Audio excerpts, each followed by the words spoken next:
Elhamdülillah ve salatu ve selamu ala Resulillah. Eşhedü en la ilahe illallah vahdehu la şerike leh ve eşhedü enne Muhammeden abduhu ve rasuluhu amma ba'd. Yani kim bir şeyi Allah için terk ederse Allah Teala daha xeyirlisiyle əvəz edər. Yəni bu sözdə müəyyən dəlillərdən çıxarılmışdır.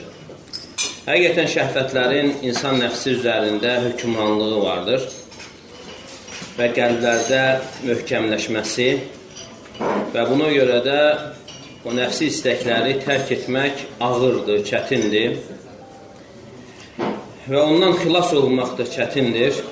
Kim Allahdan qorxarsa, təqvalı olarsa, Allah Teala ona kifayət olar, ona yetər və Allahdan kim yardım istəyərsə, Allah Teala ona yardım edər.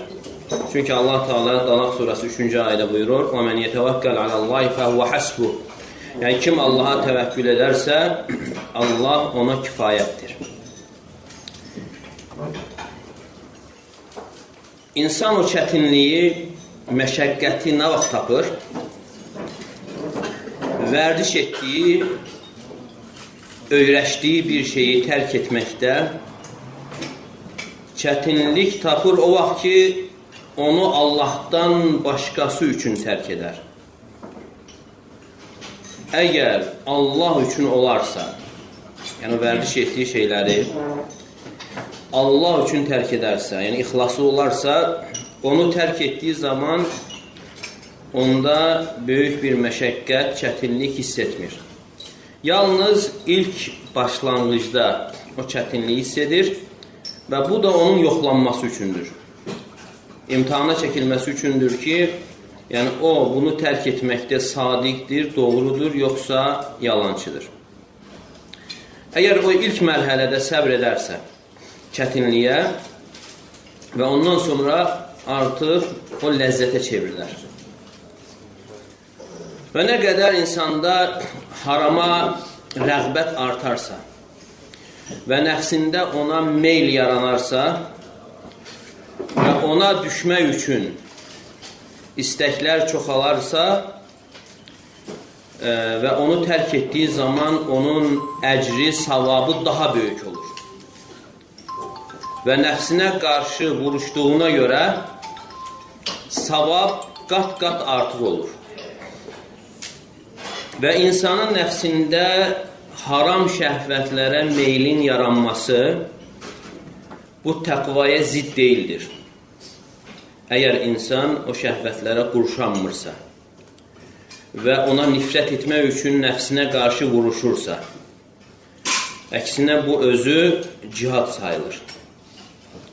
Nəfsinə qarşı şəhvətlərini, nəfsi istəklərini tərk etməkdə vuruşması bu cihad sayılır və təqvanın səmimiliyindən sayılır.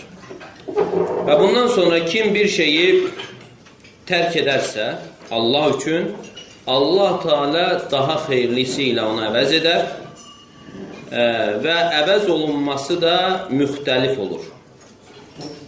Və Allah Teala'nın qulu bir şeyi tərk etdiyi zaman onu daha xeyirlisi ilə əvəz etməsi və bunların içərisində ən ucası Allahla ünsiyyət tapması, Allaha sevginin hasil olması və qəlbində Allahı zikr etməsi və bunun güclənməsi və Rəbbindən razı qalmasıdır. Və eyni zamanda da həm dünyada mükafatlar onu gözləyir və eyni zamanda daha böyük mükafatlar axirətdə onun üçün olacaqdır. Və kim bir şeyi Allah üçün tərk edərsə, Allah Teala daha xeyirlisi ilə əvəz edər. Bunun üçün nümunələr vardır. Bunlardan birincisi, kim insanlardan istəməyi, dilənməyi tərk edərsə, insanlara bel bağlamazsa və insanların qarşısında üzünün suyunu tökməyi tərk edərsə, ümidini Allaha bağlayarsa, Allahdan qeyrisinə yox, yalnız Allaha bağlayarsa, Allah Teala tərk etdiyindən daha xeyirlisi ilə ona əvəz edər. Allah Teala o insana qəlb azadlığı verər, nəfsin izzətini verər və insanlara, məxluqata möhtac olmamağı verər. Peyğəmbərimiz sallallahu aleyhi və səlləm buyurur ki, وَمَنْ يَتَصَبَّرْ يُصَبِّرْهُ اللّٰهِ Yəni, kim səbirli olmağa çalışarsa, Allah Teala onu səbirli edər. وَمَنْ يَسْتَعْفِفْ يُعِفَّهُ اللّٰهِ Yəni, kim iffətli olmağa çalışarsa, Allah Teala onu iffətli edər. Həmçinin nümunələrdən ikinci, kim Allahın bölgüsünə, qədərinə qarşı çıxmağı, etiraz etməyi tərk edərsə və bütün işlərində Rəbbinin bölgüsünə təslim olarsa, Allah Teala ona razılıq və yəqin bəxş edər.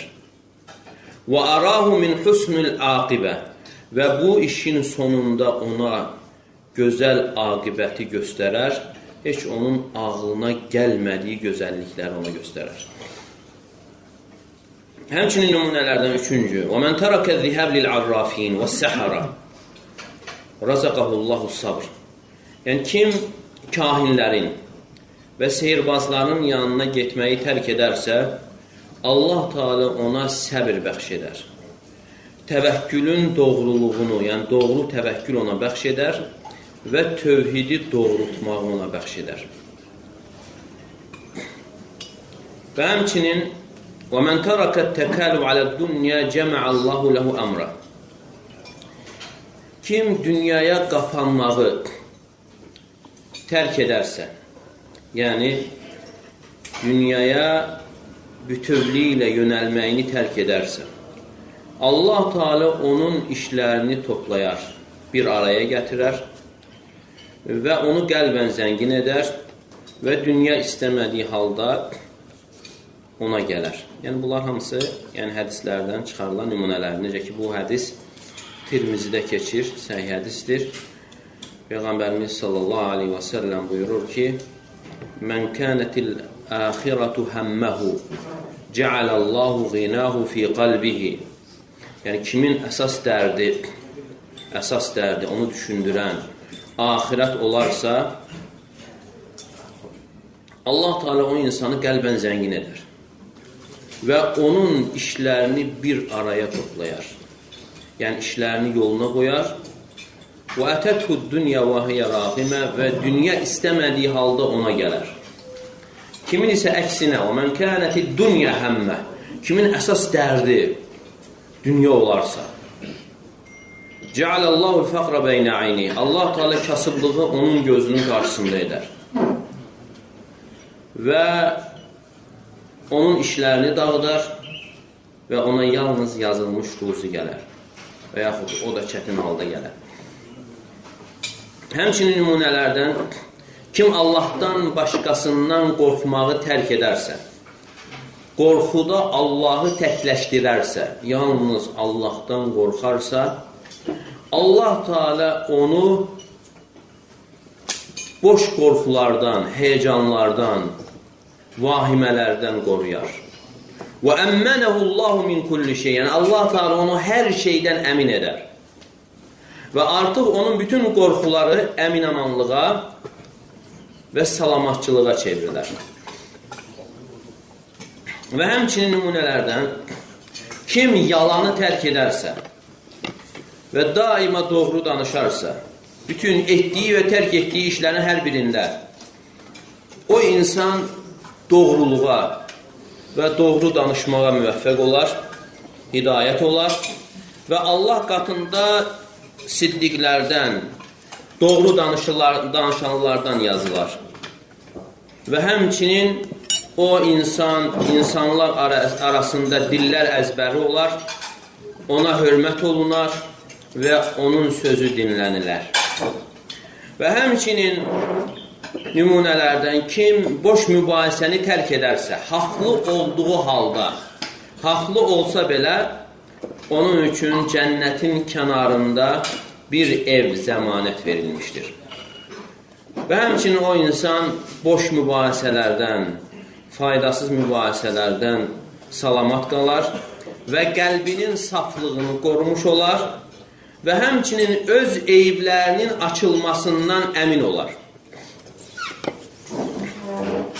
Və həmçinin nümunələrdən وَمَنْ تَرَكَ الْغِشَّ فِي الْبَيْعِ وَالشِّرَاءِ زَادَتْ ثِقَةُ النَّاسِ بِهِ Kim alış-verişdə aldatmağı tərk edərsə, yəni qış, yəni aldatmaqdır, südə su qatmaq və yaxud digər məhsullara su vurmaq, hansı ki onu ağır gəlsin deyə, yəni bunlardan uzaq olarsa, insanların ona inamı artar və alış-verişdə daha çox insanlar ona yönələr. Və həmçinin kim ribanı, faiz yeməyi tərk edərsə, xəbis qazancdan uzaq olarsa, Allah Teala onun ruzisinə bərəkət verər. Ona xeyirlər və bərəkətlər qapısını açar. Və həmçinin nümunələrdən kim haram baxışı tərk edərsə, Allah Teala onun əvəzində ona doğru fərasət verər. Ona nur verər. Və həmçinin çalışdığına görə, nəfsinə qarşı vuruşduğuna görə onun qəlbinə bir ləzzət qoyar. Və həmçinin nümunələrdən kim xəsisliyi tərk edərsə, səxavəti, əli açıqlığı üstün tutarsa, insanlar onu sevər və Allaha yaxın olar və həmçinin cənnətə yaxın olar, dərddən, qəmdən və köksün daralmasından, sıxıntı olmasından salamat olar və həmçinin kamilliyin mərtəbələrinə ucalar. Allah Teala buyurur, Həşr surəsi 9-cu ayədə وَمَنْ يُوقَ شُحَّ نَفْسِهِ فَأُولَٰئِكَ هُمُ الْمُفْلِحُونَ Yəni kim nəfsinin xəsisliyindən qorunarsa, tamahkarlığından, xəsisliyindən, məhz onlardır nicat tapanlar. Və həmçinin kim təkəbbürlüyü tərk edərsə, daima təvazökar olarsa, onun ağalığı, üstünlüyü kamilləşər və onun dərəcəsi qalxar. Necə ki, Peyğəmbərimiz sallallahu aleyhi və səlləm buyurur, وَمَنْ تَوَاضَعَ لِلَّهِ رَفَعَ Kim Allah üçün təvazökarlıq edərsə, Allah Teala onu ucaldar, onu qaldırar. Və həmçinin nümunələrdən kim isti yuxunun ləzzətini tərk edərsə, gecə namazına qalxarsa, Allah Teala əvəzində ona fərəh, sevinç, ünsiyyət və fəallıq verər. Və həmçinin nümunələrdən kim siqaret çəkməyi və digər sərxoş edici maddələrdir, onları tərk edərsə, Allah Teala ona yardım edər və ona öz lütfündən yardım edər və əvəzində Allah Teala ona sağlamlıq, həqiqi səadət verər. Hansı ki, onu ifadə etmək mümkün deyil. Yəni, ötəri səadət, xəyali səadət yox, həqiqi səadət verər. Və həmçinin nümunələrdən وَمَنْ تَرَكَ الْاِنْتِقَامَ وَالتَّشَفِّ مَعَ قُدْرَتِهِ عَلَى ذَلِكَ Əgər bir insan öz intiqamını almağa qadir olduğu halda intiqam almağı tərk edərsə, Allah Teala əvəzində köksün genişliyini ona verər. Qəlbində sevinç ona verər. Bəzən insan intiqam aldığı zaman müəyyən sevinç əldə edir. Amma İbn Teymiyyə rahimehullah deyir ki, yəni insanın bağışlamaqla əldə etdiyi sevinç, intiqam aldığı zaman əldə etdiyi sevincdən qat-qat böyükdür. فَفِي الْعَفِّ مِنَ الطُّمَأْنِينَةِ وَالسَّكِينَةِ وَالْحَلَاوَةِ وَشَرَفِ النَّفْسِ وَعِزِّهَا Yəni insan əff etdiyi zaman, keçdiyi zaman bunun özündə bir rahatlıq, sükunət, şirinlik və nəfsin şərəfi və izzəti vardır. وَتَرَفُعُهَا مَا لَيْسَ شَيْءٌ مِنْهُ فِي الْمُقَابَلَةِ وَالْاِنْتِقَامِ Amma intiqam aldığı zaman isə yəni bunlardan heç biri hasil olmur. Peyğəmbərimiz sallallahu aleyhi və səlləm Buxarıda keçən hədisdə buyurur ki, وَمَا زَادَ اللّٰهُ عَبْدًا بِعَفٍ إِلَّا عِزَّةً. Yəni bir insan, bir bəndə əff etdiyi zaman, bağışladığı zaman Allah Teala yalnız onun izzətini artırır. Və həmçinin nümunələrdən وَمَنْ تَرَكَ صُحْبَةَ السُّوء الَّتِي يَظُنَّ أَنَّ بِهَا مُنْتَهَى أُنْسِ. Əgər insan pis yoldaşları tərk edərsə, hansı ki, güman edirdi ki, onun əsas sevinci, ünsiyyəti, rahatlığı onlarla yoldaşlıqdadır. Amma pis yoldaşlar olduğu üçün onları tərk edərsə, Allah Teala əvəzində ona xeyrxah, yaxşı dostlar, yoldaşlar verər.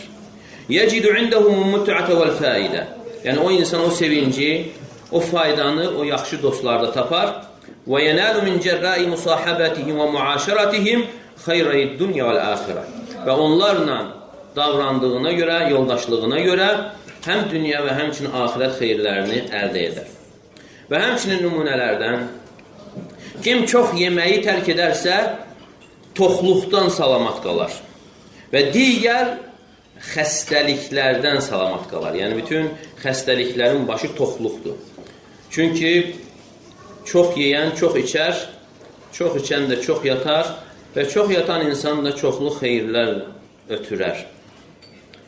Və həmçinin nümunələrdən 18-ci وَمَنْ تَرَكَ الْمُمَاطَلَةَ فِي الدَّيْنِ أَعَانَهُ اللّٰهِ وَسَدَّدَ عَنْ. Əgər bir insan borcu gecikdirməyi tərk edərsə, Allah Teala ona yardım. Yəni, borcu tez qaytarmağa çalışarsa, Allah Teala ona yardım edər, onun əvəzinə ödəyər. Bəl-kənə haqqan aləllahi avnuh. Və Allahın üzərində bir haqq olar ki, ona yardım etməsi. Əgər insanın həqiqətən niyyəti borcu qaytarma olarsa. Amma ki, qaldı insanın imkanı olduğu halda, yəni borcu qaytarmaması, onun zalim olması deməkdir.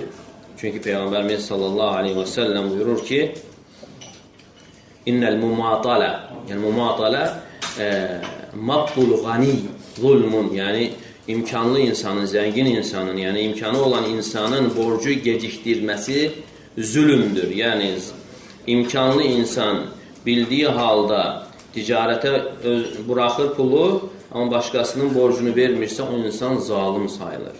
Yəni, zalimlara gələn hədə ona da aiddir. وَمَنْ تَرَكَ الْغَضَبَ حَفِظَ عَلَى نَفْسِهِ وَعِزَّتِهَا وَكَرَامَتِهَا. Kim qəzəblənməyi tərk edərsə, o insan özünü, öz izzətini və öz kəramətini qorumuş olur.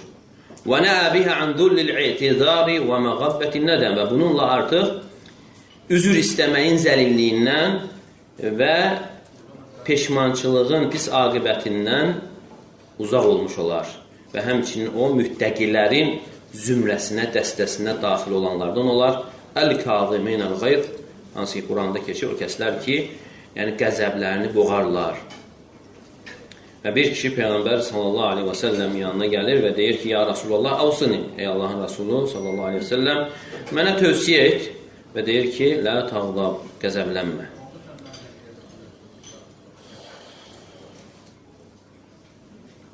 Əbu Ablədən gələn rəvayətdə deyir ki, Umar ibn Abdüləziz bir gün bir kişiyə çox şiddətli qəzəblənir və əmr edir ki, o gətirilsin. Gətirilsin və şiddətli, möhkəm şəkildə bağlansın və sonra qamçı gətirirlər və hazır vəziyyətə gətirildikdən sonra deyir ki, xallu səbilə, onu buraxın. Əmə inni ləulə ən əkunə qadbənən li səvətikə thumma tələ qavləhu təalə vəl-kâziminəl qayr. Mən sənə bir qəzəblənmiş olmasaydım, yəni cəzalandırardım. Yəni qəzəbləndiyi üçün onun pisliyinə, günahına, yəni onu tərk edir və ayəni gətirir ki, o kəslər ki, öz qəzəbini boğarlar. Yəni orada onların təriflənməsi keçir və ona görə onu tərk edir, cəzalandırmır. Və həmçinin nümunələrdən 20-ci وَمَنْ تَرَكَ الْوَقِعَةَ فِي أَعْرَاضِ النَّاسِ وَالتَّعَرُّضِ لِعُيُوبِهِمْ وَمَغَامِزِهِمْ اُعْوِضَ بِالسَّلَامَةِ مِنْ شَرِّهِمْ. İnsanların şərəf ləyaqətinə toxunmağı tərk edərsə bir insan onların eyblərini araşdırmağı və onlara təni etməyi tərk edərsə və onların şərrindən salamat qalmaqla əvəz olunur. Yəni, onun əvəzində ona verilən bəxşiş nədir? Onların şərrindən salamat qalar. وَرُزِقَ التَّبَصُّرْ فِي نَفْسِهِ və öz işlərində bəsirətli olar. Bəsirətli olmaq ona bəxş edilər. Ahnəf ibn Qays rahimehullah deyir ki, "Mən əsra'a ilən-nasi fīmā yekrahun, qalu fihi mā la ya'lamun." Əgər bir insan, insanların xoşlamadığı şeydə onlara tələsərsə, yəni onların haqqında danışmağa tələsərsə və onlar da bilmədiklərini, onun haqqında bilmədiklərini danışarlar. A'rabi və qalət A'rabiyyə tusi vələd, bir bədəvi ərəb, yəni qadın öz evladına tövsiyə edərək deyir ki, İyyəkə və ta'addud lil-uyub və tuttaxad qaradan. İnsanların eyiblərini toxunmaqdan özünü qoru, yoxsa sən hədəfə çevrilərsən. Və xaliqun əllə yəsbutəl qaradu alə kəsrətəs-sihəm. Əgər bir hədəfə çoxlu oxlar yönələrsə və o hədəf də sabit qalmaz. Və qalləmə ə'təvrətəs-sihəmu qaradan həttə yəhiməşdəddə min quvvəti. Və nə qədər oxlar əyri geçsə də, nəhayət hədəfə dəyməlidir. Və Şafi rahimehullah öz şeirində deyərdi ki, "Əl-məru in kana mu'minan wari'a, əşğaləhu an uyubil wara wara'uhu." Əgər insan mömin və təqvalı olarsa, insanların eyiblərindən yayınaraq öz eybi ilə məşğul olar. Yəni, öz eybi onu məşğul edər. Yəni, başqalarının eyiblərinə məşğul olmaz. Əgər həqiqətən mömin və təqvalıdırsa, öz eyibləri onu məşğul edər və insanların eyiblərindən yayınar. Kəməs-səqimul alilu əşğaləhu an vəcə'in nəsi kullihim vəcə'u. Necə ki, ağır xəstəliyə tutulan insan, onun ağrısı bütün insanların ağrılarından onu məşğul edir. Ancaq öz ağrısını fikirləşir. Və həmçinin də təqvalı insan da yəni öz eybi ilə məşğul olaraq başqalarının eyiblərinə yayınar. Və həmçinin nümunələrdən 21-ci "Mən tərəkə mücaratis-sufəhə və a'rada anil-cahilin hama irda." Yəni səfehlərlə mübahisə etməyi tərk edərsə və cahillərdən üz döndərərsə, o insan artıq öz namusunu, şərəf ləyaqətini qorumuş olur və öz nəfsinə bir rahatlıq vermiş olur və özünə əziyyət verən şeyləri eşitməkdən salamat qalmış olur. Allah Teala buyurur, A'raf 199-da, "Xudil affə və amur bil urfi və a'rid anil cahilin." Sən bağışlama tərəfini tut, yaxşını əmr et və cahillərdən üz çevir.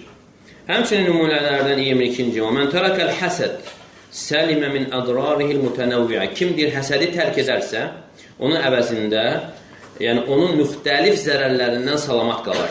Çünki həsəd sağalmayan bir xəstəlikdir. Yəni, dəvun udal deyilir, yəni çətin sağalan bir xəstəlikdir.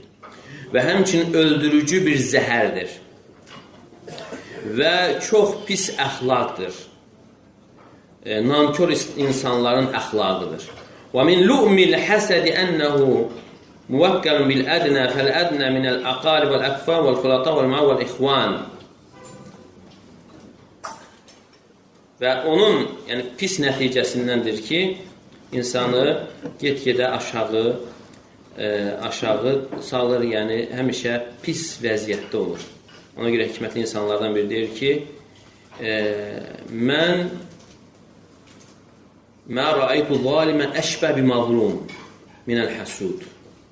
Deyir, həsəd edəndən daha zalim bir insan görmədim. Məzluma oxşayan daha zalim görmədim. Yəni, zalimdir, amma halbuki onun halı daima dərd içərisində, qorxu içərisində olduğuna görə məzluma daha çox oxşuyur. Və həmçinin nümunələrdən 23-cü "Mən səlimə min su'i zanni bin nəs, səlimə min təşəvvüşil qalb."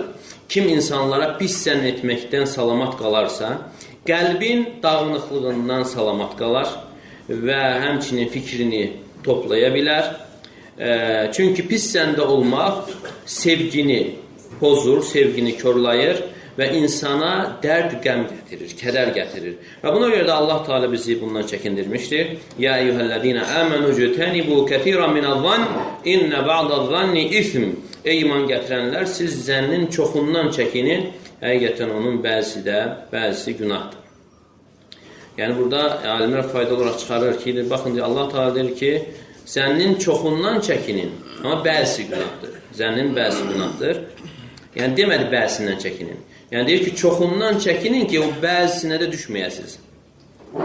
Və həmçinin Peyğəmbərimiz sallallahu aleyhi və səlləm buyurur ki, İyyəkum və-zann, özünüzü zəndən qoruyun və inna-zanna əkzəbul hədif. Çünki zənn ən yalan danışıqdır. Yalanın ən şiddətli formasıdır. Və həmçinin nümunələrdə 24-cü, yəni kim tənbəlliyi tərk edərsə, rahatlığı və ciddi şəkildə əmələ yönələrsə, o insanın himməsi, iradəsi artar, yüksələr və onun vaxtına bərəkət verirlər və o az bir vaxtda çoxlu xeyirlər əldə edər. Necə ki, şair buyurur, وَمَنْ هَجَرَ اللَّذَّاتِ نَالَ الْمُنَى وَمَنْ أَكَبَّ عَلَى اللَّذَّاتِ غَضَّ عَلَى الْيَدِ. Kim ləzzətləri tərk edərsə, o öz arzusuna çatar. Amma kim ləzzətlərə qapanarsa, yəni nəfsi istəklərinə qapanarsa, onları yerinə yetirərsə, o sonra peşmançılıq barmaqlarını çeynəyər. Və həmçinin nümunələrdən 25-ci. وَمَنْ تَرَكَ تَطَلُّبَ الشُّهْرَةِ وَحُبَّ الظُّهُورِ رَفَعَهُ اللّٰهُ ذِكْرَهُ. Kim ortaya çıxmaq istəyini tərk edərsə, yəni ortaya çıxmaq, məşhur olmaq sevgisini tərk edərsə, Allah Teala onun zikrini qaldırar, onun fəzilətini yayar. وَأَتَتْهُ الشُّهْرَةُ جَرِّرُ أَذْيَالَهَا. Və özü istəmədiyi halda şöhrət ona gələr. Amma kim şöhrət istəyərsə, Allah Teala onu zəll edər. وَمَنْ تَرَكَ قَطِيعَةَ أَرْحَامِهِ فَوَاصَلَهُمْ وَتَوَدَّدَ إِلَيْهِمْ وَاتَّقَى اللَّهَ فِيهِمْ بَسَطَ اللَّهُ لَهُ فِي رِزْقِهِ. Yəni kim qohumluq əlaqələrini tərk etməyi, qohumluq əlaqələrini kəsməyi tərk edərsə, yəni qohumluq əlaqələrini birləşdirərsə və qohumları haqqında Allahdan qorxarsa, Allah Teala onun əvəzində onun ruhunu genişləndirər və onun ömrünü uzadar. وَلَا يَزَالُ مَعَهُ ظَهِيرٌ مِنَ اللَّهِ. Və onunla yanaşı daima Allah Teala tərəfindən bir yardımcı olar, nə qədər ki, o bu iş üzərində davam edir, yəni qohumluq əlaqələrini birləşdirir. Və həmçinin nümunələrdən 28-ci. وَمَنْ تَرَكَ الْعِشْقَ وَقَطَعَ أَسْبَابَهُ الَّتِي تَمُدُّ وَتَجَرَّعَ غُصَصَ الْهَجْرِ وَنَارَ الْبِعَادِ فِي بِدَايَةً وَأَقْبَلَ عَلَى اللَّهِ بِكُلِّهِ رُزِقَ السُّلُوْ وَعِزَّةَ النَّفْسِ. Yəni kim eşqi tərk edərsə və ona aparan səbəblərin qarşısını alarsa və tərk etməyin acılığını dadarsa və bütövlüyü ilə Allaha yönələrsə, Allah Teala ona nəfsin izzətini verər. Və həmçinin onu zəlillikdən, yəni sevdiyinə zəlil olmaqdan, əsir olmaqdan onu qoruyar. Və bu qəlbində hürriyyət hasil olar, yəni Allah sevgisi hasil olar. Tilkəl məhəbbə ləti təlummu şə'afəl qalb. Yəni elə bir sevgi ki, o sevgi insanın qəlbində olan dağınıqları cəm edir. Necə ki, İbn Qayyim rahimehullah buyurur ki, yəni qəlbdə elə bir dağınıqlıq var ki, qəlb elə şaxələnib ki, onu başqa şey cəm edə bilmir. Və həmçinin qəlbdə olan aclığı doyurar və onu qəlbin kasıblığından zəngin edər. فَالْقَلْبُ لَا يَسُرُّ وَلَا يُفْلِي وَلَا يَطِي وَلَا يَسْكُنْ وَلَا يَطْمَعُ إِلَّا بِعِبَادَةِ رَبِّ. Yəni qəlb sakin ola bilməz, rahat ola bilməz, sevinç əldə edə bilməz, xoşbəxt ola bilməz, Rəbbinə ibadət etməsə, Rəbbini sevməsə, Rəbbinə tərəf dönməsə. Və həmçinin nümunələrdən 29-cu, yəni kim qaşqabaqlı olmağı tərk edərsə və daima gülər üz olarsa, yəni o insanı sevənlər çoxalar və ona nifrət edənlər azalar. Peyğəmbərimiz sallallahu aleyhi ve sellem buyurur ki, təbəssümükə fi vəchi əxikə sadaqa. Sənin qardaşının üzünə gülümsəməyin özü sədəqədir. İbn Aqil Həmbəl rahimehullah deyir ki, əl-bişru müənnisun lil-uqul və min dəvail qabul. Yəni gülər üz olmaq, yəni ağıllara ünsiyyət gətirir və həmçinin qəbul olunmağın səbəblərindəndir. Yəni ümumiyyətlə kim bir şey, yəni mövzumuz nə idi? Mövzumuz Kim bir şeyi tərk edərsə, Allah Teala onun əvəzində ona çoxlu xeyirlər verər. Yəni ümumiyyətlə cəza, mükafat əməlin növünə uyğun olur. Allah Teala buyurur: "Fəmən ya'mal misqalə zarratin xeyran yara." Yəni kim zərrə qədər bir xeyir görərsə, əməl edərsə, onu görəcəkdir. Və men ya'mal misqalə zarratin şerran yara. Və kim misqal zərrə qədər bir şər, pis iş görərsə, yəni edərsə, onu da görəcəkdir. Həqiqətən bu ayədə yəni bir haşiyə çıxırıq. Yəni böyük bir fayda vardır. Böyük fayda vardır. Yəni baxın deyir zərrə. Yəni zərrə çox vaxt gözlə görünmür. Zərrə gözlə görünmür. Yəni dünya tərəzilərində əgər sən onu tutub dünya tərəzinə qoysan yenə çəkilmir. Amma görün qiyamət günü zərrə qədər insanın etdiyi yaxşılıq o da çəkiləcəkdir. Və yaxud da pislik də o da çəkiləcək. Yəni belə ayələr yəni insanı həqiqətən artıq sözlər danışmaqdan çəkindirir. İndi baxın, əgər zərrələr çəkilirsə və o insanlar ki, insanların şərəf ləyaqətinə toxunur, namusuna dil uzadır, görün ki, onda onların halı necə olacaqdır, Allah qorusun. Və bundan sonra sonda bir misal gətirilir. Yəni kim Allah üçün bir şeyi tərk edərsə, Allah Teala daha xeyirlisi ilə əvəz edər. Yəni buna açıq-aşkar misal istəyirsənsə, dəlil istəyirsənsə, yəni Yusuf Aleyhisselamın qissəsinə bax. Əzizin yoldaşı ilə, vəzirin yoldaşı ilə olan hadisəsinə bax və ona qədər onu tovlasa da artıq qorunur. Baxmayaraq ki, yəni günah üçün, asilik üçün nə qədər səbəblər cəm olmuşdur. Yəni Yusuf Aleyhisselama cəm olan oradakı səbəblər başqa heç kəsə cəm olmayıb. وَمَا لَوْ اِجْتَمَعَ كُلُّ اَوْ بَعْضِ لِغَيْرِ اللّٰهِ رُبَّمَا أَجَابَ الدَّاعِ. Əgər o səbəblərin hamısı və yaxud da bəzisi başqası üçün cəm olsaydı, sözsüz ki, icabət edərdi. Bəl innə minən-nəs mən yəzhəv limavaqil fitən bi nəfsə. Amma insanlardan da ellər vardır ki, fitnə yerləri ilə öz ayaqları ilə gedir və öz həlaki üçün gedir. Və bundan sonra həm dünya və həmçinin axirət xusranını əldə etmiş olur, qazanmış olur, əgər Allahın ona rəhməti yetişməsə. Amma Yusuf Aleyhisselam yəni zinaya apara nə qədər səbəblər onda cəm olmuşdur. Birincisi deyir, o cavan idi. Və cavanda da buna aparan səbəb daha güclü olur. İkincisi subay idi və onun şəhvətini ödəyəcək bir şey yox idi. Üçüncü o qərib idi. Çünki qürbətdə olan insan çox vaxt utanmır. Və bəzən insanda iman zəif olduğu zaman, öz qohumlarının, tanıdıqlarının arasında olduğu zaman iman zəifləsə də ictimai qınaqdan qorxaraq günahdan çəkinir. Amma insan qürbətdə, başqa ölkəyə gedəndə artıq elə bir ki, azadlığa çıxır, yəni günahı daha asan şəkildə, rahat şəkildə edənlərdən olur. Və burada da Yusuf Aleyhisselam qürbətdə idi. Yəni bu da səbəblərdən. Yəni birinci cavan olması, subay olması, qürbətdə olması. Dördüncü nökər olması, kölə olması. Fəqad üştüryə bithəmənin bəqsin dərahimə mə'ad bir neçə dirhəmə alınmışdı. Vəl-məhmuluk leysə vazir kəvazil hur.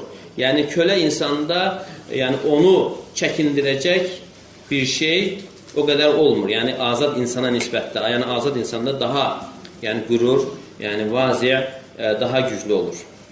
Beşinci səbəblərdən qadın gözəl qadın idi. Altıncı, o qadın böyük vəzifə sahibi idi. Yeddinci, onun ağası idi. Səkkizinci səbəblərdən onların üzərində bir nəzarətçi yox idi. Doqquzuncu səbəblərdən qadın onun üçün hazırlaşmışdı. 10-cu səbəblərdən qapını bağlamışdı. 11-ci çağıran qadının özü idi. 12-ci ənəhə harasat alə dəlik əşəddəl hirsmə. Qadın bunun üçün çox həris idi, şiddətli şəkildə bunu istəyirdi. 13-cü ənəhə təvəədətü illəm yef'al bis-sağar və onu hədələmişdir. Əgər boyun əyməsə, yerinə yetirməsə, onu alçaldacaq.